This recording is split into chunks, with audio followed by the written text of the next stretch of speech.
First of all, please subscribe to our page for more audiobooks. Thank you. How to Be Free by Joe Blow. Chapter 25. Violence is Admission of Error.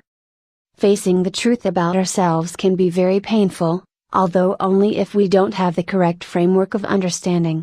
Hopefully, it has been made clear by now that our essential nature is a healthy one and that, to the extent that we may behave in an unhelpful way either to ourselves or others, this is due to unfounded ways of thinking about ourselves. The truth, once properly understood, sets us free. Anger is what occurs when we become aware of a chink in our armor. Imagine you are defending a castle. What happens when someone tries to climb in through a window? That's when you pull out your gun and try to shoot them. Anger is like that. Or you could think of it in terms of a volcanic eruption. The Earth's tectonic plates are like our armoring. Where there is a weakness is where the magma can spew forth in an eruption. This doesn't mean that anger is a bad thing. Like every emotion, it is trying to lead us to wholeness. It needs to be felt, and, where possible, healthily expressed. We can tell something about the truthfulness of an individual's belief system by observing their behavior. A belief system which is logically consistent with observable reality is very stable and requires little effort or discipline to maintain. By contrast, a deluded belief system, that is a lie, requires great effort and discipline to maintain. We have to be able to block out contrary evidence, think around internal inconsistencies and cling to a learned framework of thoughts, that is a dogma, which is not supported by what we observe around us. The more an individual's armoring is based on a delusion, the more volatile their behavior is liable to be.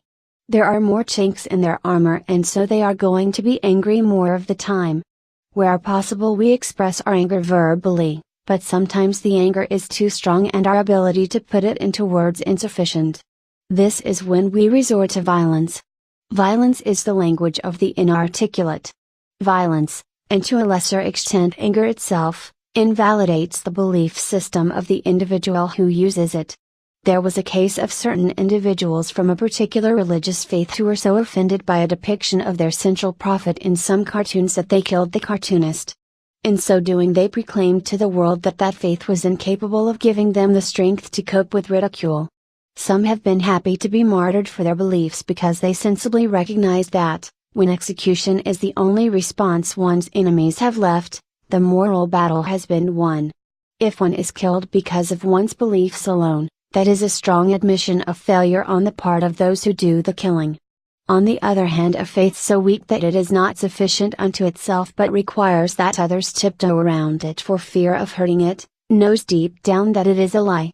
Violence in the service of religion, from witch burnings to inquisitions to crusades to terrorism, has always been an expression of the fear that comes from weak faith.